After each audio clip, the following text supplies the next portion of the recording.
너 그 소식 들었어? 고발뉴스에서 마트를 한대. 어디로 가야 돼? 가긴 어딜까? 인터넷 쇼핑몰이라고.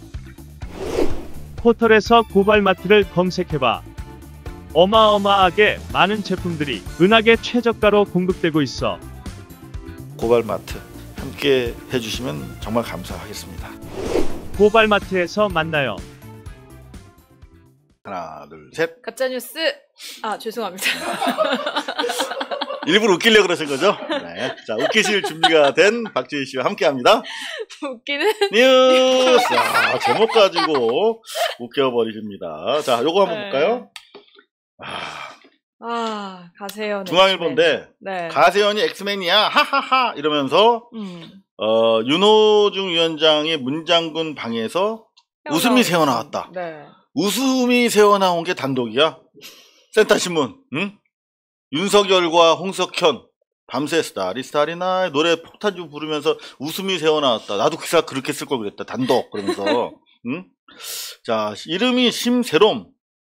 참 새로운 좀 좋은 이름인데 어머니 아버님께서 되게 고민해서 지어주셨을 것 같은데 자기도 제목을 달 땐 좀 고민해서 달아야지.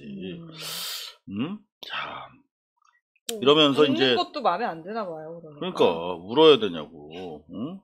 자, 여기에 뭐 가관입니다. 근데 제가 요 기사가 웃기다고 가져온 것은 이런 겁니다. 여기 보십시오. 민주당에는 민주가 없다. 아, 갑자기 언제부터 내가 민주주의 운동을 그렇게 했다고 그래. 어? 아니, 독재로 흥한 자 독재로 망한다. 나는 다 반사야 반사. 그냥 요거를 남한테 이렇게 보여주면서 들을 게 아니라 요 반대쪽으로 이렇게 들어야 돼. 이게 봐야 돼 이렇게 지네가. 근데 정말 웃기기 한량이 없습니다. 네. 그죠? 진짜 어떻게 보면 좀 고마운 부분은 있어요. 진짜 네. 맞아. 좋은 말 하니까. 네, 좋은 말도 해주시고 또 국민들에게 민주화의 필요성과 그러니까. 이명박근혜 정권을 거치면서 대한민국 국민들의 민주화에 대한 그런 의식이 굉장히 성장했다고 하잖아요. 근데 그런 장점도 있는데 반면에 민주주의가 뭔지에 대한 개념이 흔들리게 만드는 역효과도 있어요. 맞아요. 민주당에 민주가 없다? 무슨 말이지? 이렇게 되는 거죠. 자, 민주주의, 독재 궁금하시면 저희가 지금 고발뉴스에서 절찬리에 지금 편집 중인 영화가 있습니다. 네. 전두환 독재자와의 싸움을 그린 전투왕을 보시면 진짜 민주주의를 쟤네가 얘기한다는 게 얼마나 꼴값인지 독재가 얼마나 처참하게 인권과 민주주의를 압살해왔는지 그들이 누구인지를 분명히 보여드릴 수 있을 거라고 생각합니다. 내년 초 공개 예정입니다. 전두환. 네. 자, 그런가 하면은 이 김종인이 계속 그런 멘트를 해요. 여기서 보면. 네. 김종인의 멘트 가지고 기사를 썼어. 자, 이 밑에 있는데요. 김종인이 마치 무슨 민주주의의 제펀슨 같은 사람 그런 식으로 해서 이 평가를 해주고 있어요. 사진 위에 있는데 김종인 국민의힘 비상대책위원장이 긴급 기자회견을 열어가지고 1987년 민주화 이후에 민주주의가 어느 정도 성숙했다고 생각했으나 민주당의 반민주적 행태를 보면 정말 기가 찰 노릇이다. 네, 요 문장인데 87년 민주화 이후에 민주주의 어느 정도 성숙했다고 생각했대. 87년 민주화 당시에 가장 앞장서서 탄압한 민정당 국회의원이었어요. 이 양반이 김종인이. 광주 학살이라고 그러죠. 광주 민주항쟁 당시에는 국보위 소속 전두환 오른팔이었다고. 그리고 민주화 운동 당시에는 국회의원이야. 어떻게 저런 진짜 유체 이탈 합법이 이제는 좀 덜 들릴 수 있지 않나 했는데 어떻게 저렇게 뻔뻔스러울 수 있죠? 참 진짜 이거 여기 보면 민정당 여기 국가보유입법위원회 국보위라고 그러죠. 민정당 전국구로 11대 진출한 진짜 기가 찹니다. 자, 웃자고요. 네. 이걸로 웃어볼까요? 이런 식이면 야당 의원이 있을 이유가 없다. 장외투쟁도 고려하겠다. 네. 네. 그냥 야당이 있을 이유가 없다는 건 저도 동감합니다. 네, 그러니까. 자, 그런가 하면 이렇게 하실 거면 안 되죠. 전주의 의원이 개정안 통과로 공수처 야당 비토권 무력화, 피해는 고스란히 국민에게. 저는 진짜 전주의 의원한테 질문 드리고 싶은 게 공수처가 이제 고위공직자 범죄 수사하는 곳이잖아요. 잘 모르나 봐요. 근데 거기가 출범하는 게 왜 국민들이 피해를 보는 일이라고 말씀을 하시는지 이것도 기적의 논리 아닌가요? 잘 모르겠습니다. 저는 이 사람들이 무슨 말 하는지 저는 그 말 되는 이야기만 분석을 하는 사람이기 때문에. 네. 자, 요것도 말이 안 되는 거예요. 네, 강용석 체포에 가세현은 김어준은 100번 넘게 체포됐어요. 근데 네. 이 사람들이 계속 이렇게 얘기를 하는 게 먹히기는 먹히는 것 같은 게 정치에 이제 별로 그렇게 크게 관심 갖지 않고 그냥 사람들이 이런 식으로 뉴스 제목만 보고 넘기고 근데 이제 성향 자체는 뭐 부모님을 따라가든 주변 친구들을 따라가든 해가지고 약간 보수 쪽이에요. 그러면은 강용석과 김어준은 똑같이 그냥 양 진영의 극단에 서 있는 사람 이렇게 생각을 해버리더라고요. 이렇게 포지셔닝을 하는 거죠. 자기 그러니까 스스로를. 일부러 이런 얘기를 더 하는 것 같아요. 김어준이 겁이 되게 많아요. 경찰에서 오라고 그러면 바로 갑니다. 자, 레지나님 감사합니다. 제가 개소리 뭐 이런 발언을 하는 게 좀 불편했나 봐요. 죄송합니다. 왜요? 그게 왜요? 태진님 감사합니다. 개를 사랑하시면 그럴 수 있죠. 네, 죄송합니다. 자, 그런가 하면은 정의당이 어제 좀 골 때리는 일이 있었어요. 네. 정의당. 네, 여성 집 밟는 망언이다라고 했는데 김남국 의원이 이제 망언을 했다라는 거죠. 남성도 낙태 책임을 느껴야 한다는 취지로 말했다. 그게 무슨 말인가 보면 지금 정의당에서는 낙태죄 관련해서 개정을 해야 된다. 네. 그래서 이제 형법 개정안 공청회를 열었어요. 근데 김남국 의원은 전형적으로 현재 지금 이 낙태죄를 범죄화하는 현 형법 체제에 대해서 반대하고 정의당과 똑같은 생각을 하고 있어요. 그래서 정의당이 정부가 입법 예고한 낙태죄 관련 개정안을 찬성하는 입장이야. 근데 뭐라고 그랬냐면 남자들 20, 30대 남성들이 낙태죄를 바라보는 시선은 어떤지 혹시 조사해 봤냐? 이렇게 물은 거예요. 이게 하지 말자는 뜻이 아니라 남자들도 이 사안에 갑자기 뭐 성령으로 잉태하는 게 아니잖아요, 사람을. 네. 우리 인간들은 남성도 낙태 책임이 있기 때문에 남성은 어떻게 느끼고 있는지를 알고 조사를 하는 게 맞다 라고 하는 취지로 돕는 얘기를 했는데 발끈한 거지. 정의당에서 조혜민 대변인이 여성의 삶을 짓밟는 어이없는 망언이다. 그러니까 남자들 생각은 조사할 필요도 없는 거야 지금. 여성들의 의견을 제대로 반영하면 된다는 얘기인데 낙태죄는 국가가 앞장서서 여성을 죄인 취급하고 있다라며 낙태죄 전면 폐지를 촉구하고 있어.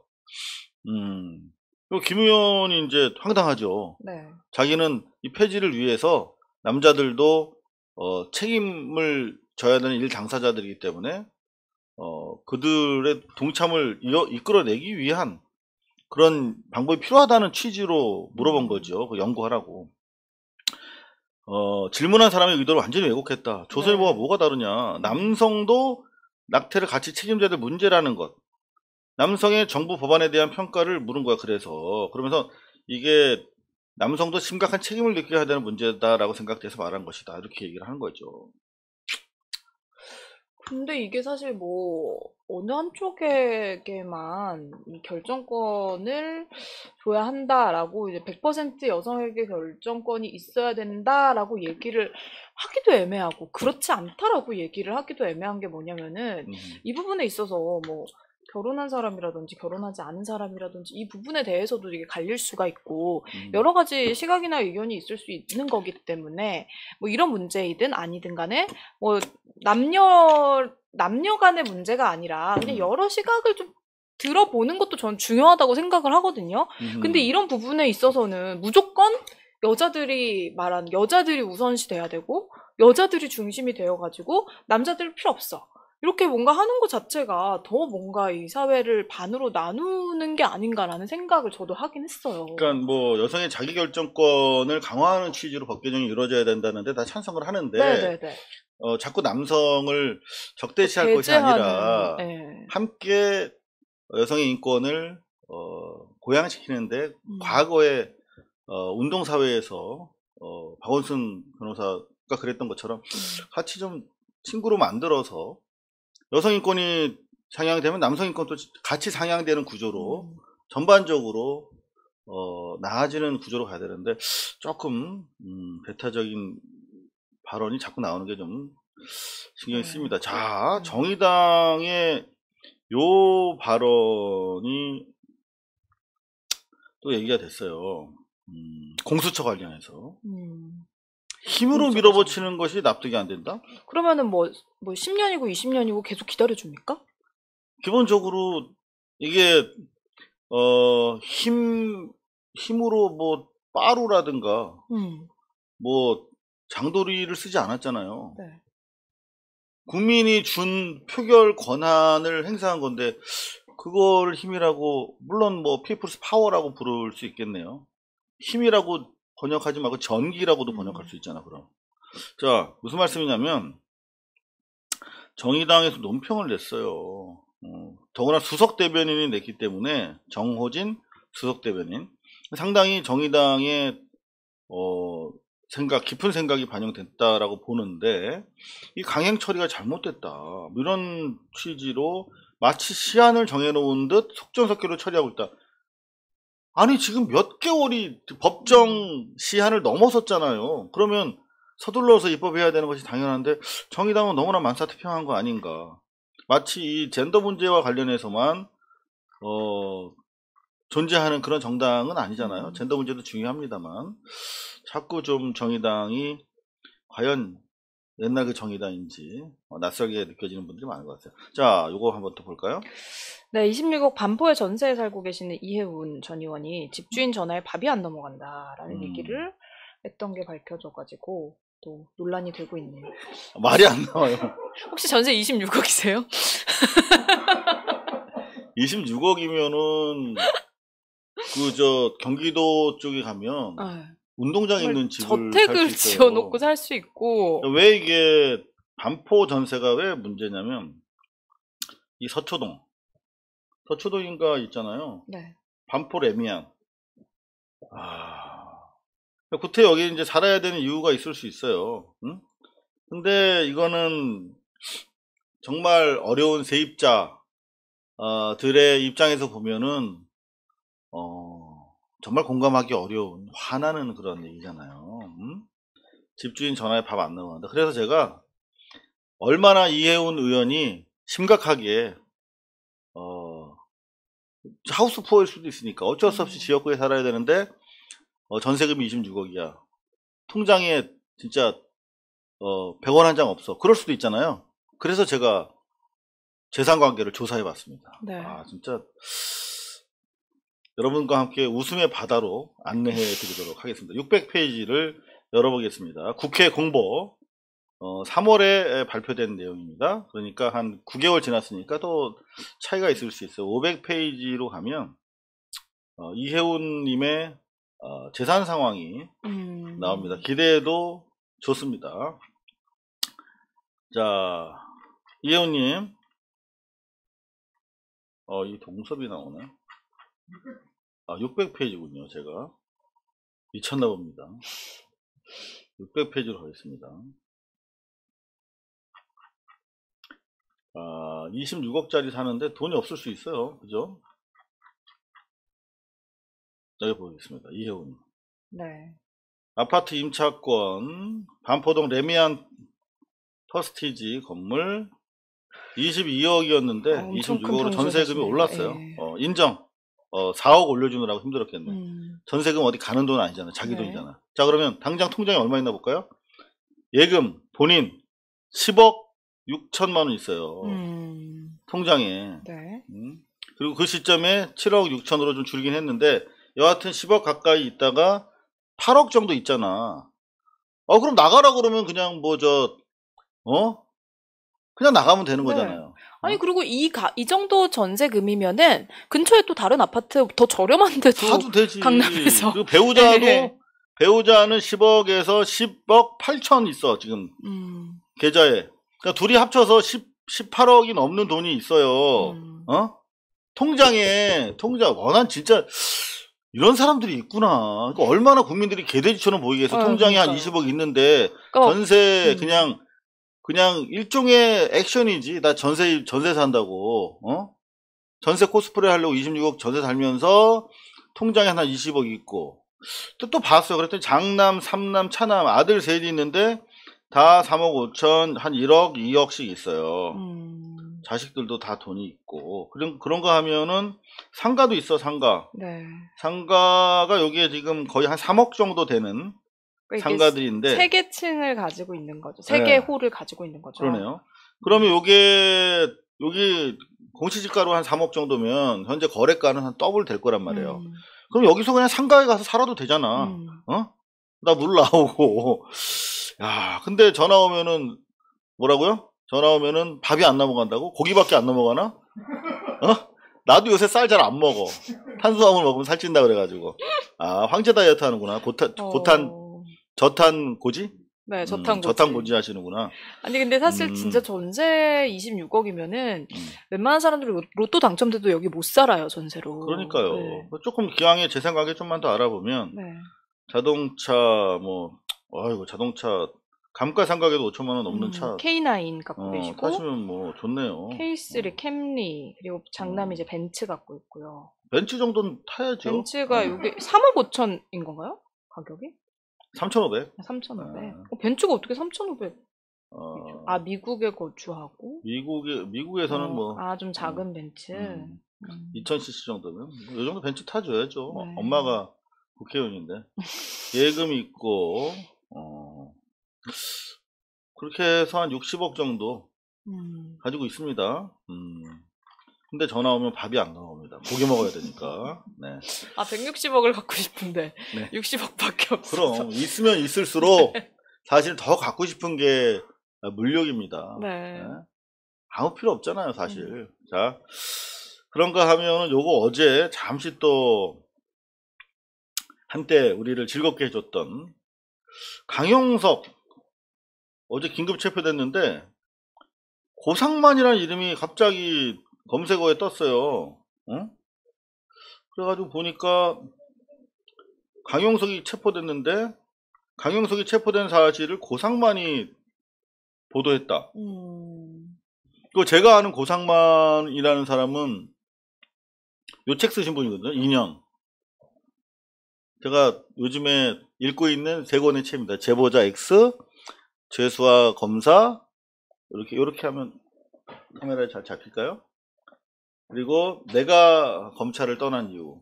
잠깐 좀 비춰주세요. 정말 좋은 책들인데, 이 2년이라는 빨간 책 쓰신 분, 이분이 이제 고상만 군의문사위원회 장국장. 이분이 쓰신 책이에요. 근데 갑자기 고상만이 막 나와. 저는 최근에 이 포르쉐라고 여기서 이현주 전 검사 변호사의 내가 검찰을 떠난 이유라는 책을 감동적으로 읽고 있습니다.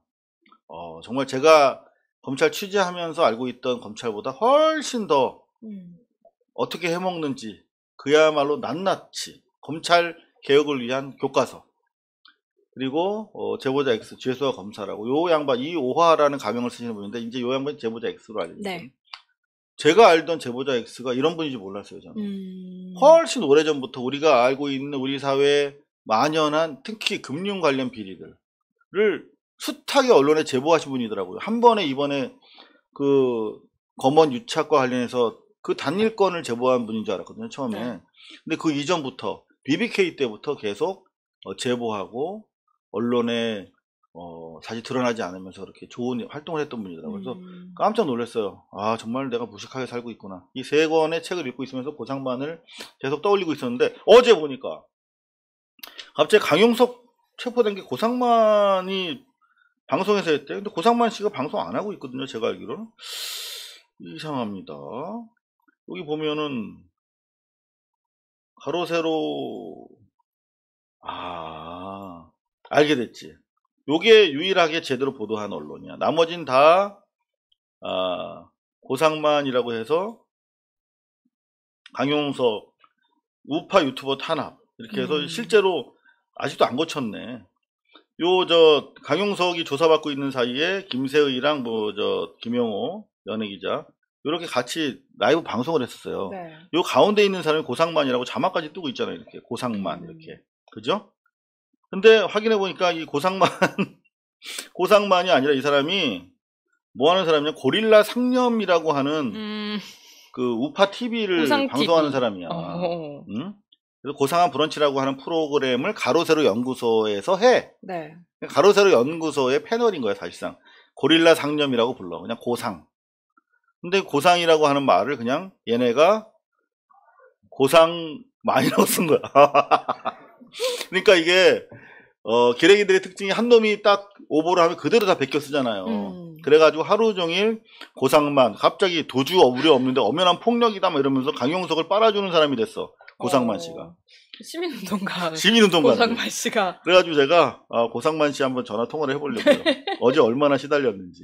자, 확인해 보겠습니다. 커뮤니티에 이런 글이 많이 올라왔었거든요. 네. 정말 맞다면 어떻게 가로세로 연구소에 가시게 된 거냐. 여보세요? 아, 예. 고상만 씨 아니 가로세로 연구소에서 일하세요? 제가 어저께 이걸로 엄청나게 많은 전화를 받고 연락을 받았는데 네. 고발뉴스에서 이 얘기 나와서 지금 식은땀이 쫙 나고 아니 뜬금없이 왜 고릴라인지 뭔지가 나타나. 아니 가세연에 나오는 뭐 출연자가 뭐 고릴라 상념인가 해서 고상 뭐 이렇게 불렀는데 하도 고상만 국장이 유명하니까 예. 그냥 기레기들이 고상만으로 베끼기 시작하니까 다 그냥 고상만 이렇게 기사를 썼네요. 어제 보니까.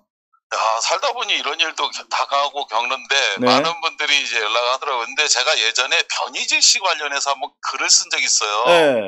변희재 씨가 재판 당일에 출석해야 되는 사람인데 네. 잘못 알고 출석을 안 해갖고 사전 구속영장이 한번 발부돼서 그때도 맞아요. 이처럼 논란이 된 적이 있었거든요. 똑같은 상황이네. 비슷한 상황이네. 네. 그때는 제가 기사에 썼어요. 그거를. 뭐라고요? 변희재 씨 사전 구속영장 발부 현장에 내가 있었다. 이래가지고 변희재가 왜 사전 구속영장이 발부됐는지를 속보로 내서 제가 히트를 친 적이 있는데 이번에도 강용석 뭐 어쩌고 하길래 저는 강용석 씨 관련해서 그런 얘기인가 하고 봤다가 무슨 그게 불법적인 폭력이라는 얘기로 나오길래 도대체 나와 다른 고상만이 또 있었단 말이야. 있어서 깜짝 놀랐습니다. 아이고, 고릴라랑 전혀 비슷하게 안 생긴 우리 고상만 국장. 참고로 이렇게 생겼습니다. 아주 갸름하게 잘생기신 분이에요. 네, 여러분들 좋아하시는 고상만 국장. 기왕에 전화 통화 됐으니까요. 제가 요즘에 이 인연이라는 책 잘 읽고 있는데 요즘 많이 나갑니까? 제가 고발뉴스 후원회원이에요. 네네네. 그리고 또 거기에서 글도 쓰고 하는데, 우리 고발뉴스에 계신 분들, 참고로 우리 이상호 형님 올해 책 몇 권 사셨어요? 저는 나오는 책, 의미 있는 책들은 다, 줄줄이 삽니다. 네네. 근데 우리나라 국민들이 0.87권을 한 해 평균 산대요. 그래가지고, 이렇게 척박하고 어려운 상황에 코로나 때문에 했는데, 솔직히 말씀드리면 2,000부 찍어서 많은 분들이 도와주셔서 1,500부 팔렸습니다. 안 돼요, 안 돼. 이거 500권만 좀 사주십시오. 요런 책을 첫판, 재판이 안 들어가면요. 언론을 통해서 이렇게 많이 알려지기 어려운 얘기들이 많이 있거든요. 근데 점점 출판사들이 민주진보 진영의 저자들한테 출판 의뢰를 안 합니다. 안 됩니다. 재판 3판이 들어가야 돼요. 자, 제가 지금 읽고 있는데, 우리 사회가 어떻게 민주화가 됐구나. 이 민주화를 이룩하는 과정에서 애썼던 분들, 가슴 아픈 이야기, 그리고 이게 얼마나 소중하게 성취된 것인가에 대한 역사의식을 잔잔하게 아름답게 느낄 수 있도록 만든 좋은 책이에요. 여러분들, 2년이라는 책, 재판 3판 최소한 좀 들어갈 수 있도록 해주시고요. 고상만 국장님, 우리나라에서 기자질을 하는 이유는 사실 억울한 사람들 한 풀어주려고 하는 거거든요. 그렇죠. 근데 정말 억울한 사람들을 위한 이 시대 최고의 벗이 바로 고상만 사무국장입니다. 군 의문사, 억울하게 돌아가신 우리 군 의문사 진실을 밝혀주기 위해서 자기 일처럼 발을 벗고 애쓰고 계신 우리 고상만 사무국장. 자, 우리 끝으로 우리 고발뉴스 시청자들에게 인사 좀 해주십시오. 네, 고발 뉴스를 통해서 우리가 하려고 하는 대한민국의 개혁, 변화 이런 것들 끝까지 함께 갔으면 좋겠습니다. 저도 열심히 하겠습니다. 네, 감사합니다. 사람 없는 세상 만들겠습니다. 감사합니다. 네, 고상만 사무국장이었고요. 2년이라고 하는 책 여러분들 한 3판은 나가야죠. 그래도 그죠? 여러분들 함께 해주시면 감사하겠습니다. 자, 감사합니다. 가로 세로와는 전혀 관계 없는 거. 전혀 관계 없는 걸로 밝혀졌습니다. 아이고, 저희가 아주 광고주님들과 약속한 시간이 됐네요. 자, 광고 전해드리고 계속해서 여러분들 웃기는 뉴스 오늘 기대하셔도 좋습니다. 웃기는 뉴스 이어지도록 하겠습니다. 자, 레디포맨인데요. 광고 문구가 좀 살짝 좀 간지러워가지고 저는 좀 못 읽겠습니다. 자, 레디포맨 소개합니다. 네, 반갑습니다. 레디포맨 고발뉴스와 좋은 인연을 맺게 됐습니다. 자, 지구력이 필요한 이상호 기자에게 아름다운 박지 아나운서의 미모와 피부 노화 방지에 좋다고 합니다. 자, 요즘은 코로나나 각종 질병으로 인해서 면역력이 굉장히 중요시되는 시대인데요. 면역력 강화를 위해서 필요한 건강기능식품이 바로 이 레디포맨입니다. 레디포맨으로 면역력을 챙겨서 생활의 활력을 즐겨보시기 바랍니다. 자, 이 레디포맨의 성분은요, 아연, 옥타코사놀, 그리고 비타민, 아르기닌, 홍삼, 마늘, 마카 등 총 20가지의 꼭 필요한 성분의 완제품으로 판매를 하고 있습니다. 자, 저희가 정보를 하나 더 드린다면 꼭 하루에 섭취해야 하는 함량을 이 타사 제품하고 비교를 해보시면 좋을 것 같습니다. 그리고 또 이게 아무리 좋아도 먹기 편해야죠. 레디포맨은요, 시간을 지켜서 드시지 않아도 좋고요. 영양제를 몇 개씩 챙겨 먹는 그런 번거로움도 없애줍니다. 자, 이상호 기자님처럼 약을 잘 못 넘기는 분에게도 아주 좋은 그런 미니 사이즈로 만들었고요. 휴대도 굉장히 간편합니다. 자, 조만간 고발마트에도 입점을 할 예정이라고 하는데요. 지금 구입하실 분들은 인터넷 네이버에서 레디포맨 검색을 해주시면 되겠습니다. 자, 요즘에 졸구정신이라는 이 단어가 유행이라고 합니다. 졸라 아니고요. 졸려도 꾸준히라고 합니다. 네. 깜짝 놀랐습니다. 졸라인 줄 알고. 네. 저는 졸꾸 이런 꿀이다 이런 건 줄 알았는데 건강기능식품 레디포맨 고발뉴스 애청자님들의 졸리도록 꾸준한 사랑과 관심을 기다리고 있겠다고 합니다. 광고 문구를 이렇게 손으로 꾹꾹 눌러서 직접 보내주셨어요. 그러니까요. 되게 편지를 받는 그런 느낌이네요. 자, 네이버에 지금 저희 그 고발마트 입점 수속이 진행 중인데요. 네. 상당히 많이 밀려가지고 시간이 다소 걸리는 것 같습니다. 네이버에 레디포맨을 검색해보라고 하시니까요. 검색을 해볼게요. 그랬더니 쭉 이렇게 있네요. 가격이 다양하게 있는데 제일 가격이 저렴한데 눈이 가네요. 72,900원 건강기능식품 레디포맨 남자에게 준비가 되어 있다? 뭐 이렇게 남성 정력에 좋다는 또 그런 취지로 해서 약국에서 지금 주로 오프라인에서 많이 팔리고 있다고 그래요. 근데 레디포맨 뭐 이렇게 해석을 해서 또 여성분들한테도 좋다. 여하튼 이 지구력과 미모 둘 다 만족시키는 이유가 뭔가 봤어요. 그랬더니 레디포맨이 자랑하는 것처럼 바로 이런 비타민과 여러분들 엽산 뭐 이렇게 조금 전에 말씀드렸던 그 많은 총 20가지 필요한 성분의 완제품이 이렇게 구성이 되어 있는데 얘들이 엄청 충분하게 들어가 있다는 거지. 그래서 여기 보면 100mg 아이언 뭐 20 뭐 쭉쭉쭉쭉 나와 있잖아. 요거를 다른 제품이랑 비교를 해보십사 하는 게 이분들의 요구예요. 근데 저희가 뭐 다른 제품이랑 직접 이렇게 비교해드리면 또 다른 제품에 누가 될 것 같아서 그렇죠. 네. 이게 여러분들, 월등히 좋다라는 거 정도만. 네네. 네. 충분히 많이 들어가 있다. 근데 여러분들 보시면 아시겠지만 되게 포장이 간편하게 돼 있어요. 그리고 제가 깜짝 놀란 게 이렇게 많이 들어가 있다는데 1회 2알을 먹으라고 했거든요. 네. 근데 약이 되게 얍삽하고 작게 생겼어요. 그래서 그냥 적은 물 가지고도 충분히 마실 수 있게 그렇게 돼 있습니다. 저한테 특히 제가 좀 큰 약 잘 못 삼키거든요. 아주 편하게 여러분들 드실 수 있도록 제품이 나와 있습니다. 네, 레디포맨. 그렇습니다. 이게 사실 크면은 먹을 때도 좀 부담이 돼서 이거 매일매일 챙겨 먹어야 되는데 챙겨 먹을 때도 좀 잘 안 먹게 되는 경우도 있거든요. 근데 요거는 딱 이제 그냥 드시기에도 너무 부담 없는 아이들도 먹을 수 있는 그런 알약 크기 정도라고 생각을 하시면 될 것 같습니다. 네, 레디포맨. 네. 이 제품 효과는 뭐 되게 다양하고 살벌합니다. 뭐 여러 가지 정력 강화부터 시작해서 뭐 지구력, 미모, 피부 미화 방지에 다 좋다고 하는데 여러분들이 한번 들어와 보시고 리뷰들이 있어요. 한번 댓글도 보시고 그리고 나한테 필요한 게 뭐가 있나 그리고 그 레디폼에서 얘기하는 것처럼 타사 제품과 함량도 한번 비교해 보시면 네. 선택이 가능하지 않으실까 그렇게 생각을 합니다. 저희 고발뉴스와 함께 저희 고발뉴스 지지하시는 마음으로 제품 광고를 대부분 광고주들이 하십니다. 네. 이왕이면 여러분들께서 민주개혁진영과 뜻을 함께하는 이런 생산자들, 제품업자들의 제품 이왕이면 선택해 주시면 어떨까 하는 그런 마음으로 여러분들한테 레디포맨을 보내드립니다. 자, 웃기는 뉴스 다시 갈까요? 네. 네.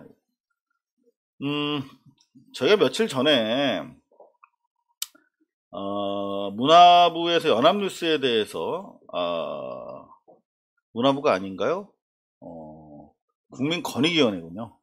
권익위에서 연합뉴스에 대해서 감사를 해라. 니네 무슨 뭐 엄청난 돈을 무슨 뭐 디지털 관련해 가지고 필요하다고 그래서 돈을 줬는데 정부가 혈세인데 332억 원 외에 별도 사업을 위해서 돈을 줬는데 불필요하거나 과대 사양의 제품들을 구매함으로써 세금을 낭비했다. 뭐 이런 의혹이 제기됐으니 조사해봐라 그런 보도를 해드렸는데 이건 좀 다른 얘기입니다. 연합뉴스의 경영체지요. 이사회에서 네. 이제 이게 뭐 그 뉴스진흥회라고 뉴스통신진흥회라고 부르는데 여하튼 연합뉴스 이사회에서 이제 새 예산을 짜서 올려왔길래 예산 세분의 역을 달라 이렇게 요구했대요. 근데 어떤 일이 벌어졌을까요? 어떤 일? 여태까지 세분의 역을 준 적이 없대요. 응? 그렇게 많은 돈을 가져가는데요? 그러니까 최소한 정부에서 받는 고정 지급액만 300억이 넘고 국회나 뭐 문화부 등에서 사업별 명목으로 받는 돈들이 엄청나게 많거든요. 근데 10장 남짓한 제출 자료에는 항목별 예산만 있었다는 거예요. 인건비 얼마, 무슨 뭐 그런 고정비 얼마 이렇게 했겠지. 이게 말이 돼? 그럼 어떻게 이거를 어떻게 평가를 해? 심의를 해? 다 달라고 그랬더니 이런 거 달라고 한 적 없는데요. 그냥 쿵짝쿵짝 잘 해먹거나 위아래로 여태까지 편하게 그죠? 그냥 승인만 하면 된다는 거예요. 연간 320에서 330억 가량의 공적 자금을 받는데 공적 통제는 그동안 거부해왔다. 정말 골 때리는 시스템이 운영이 되었군요. 정말 국민들 근데 이 기사에 보면은 진흥회 예산 승인권보다 상법상 주식회사의 권한을 앞세웠다라고 얘기를 하는 거는 본인들 주식회사가 정부에서 운영비를 받습니까? 그러니까요. 근데 얘들의 주장은 그겁니다. 연합뉴스에서는 기본적으로 정부에서 받는 보조금이 아니라 정부와 계약에 따라서 정부가 시키는 일을 공적 업무를 대신해주고 있다라고 하는 생각을 하고 있는 거예요. 정부에서 보조금을 주는 거라고 우리 국민들은 믿는데 그게 아니라 정부에서 정당하게 지급받는 계약금이다 이렇게 생각을 하는 거죠.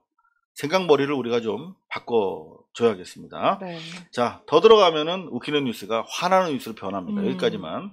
네, 일단은 뭐 상법 본인들이 이제 그런 걸 우선시하겠다고 했으니까 그럼 국민 혈세 그렇게 가져가지 마시고요. 본인들 돈으로 자유롭게 경영하시길 바랍니다.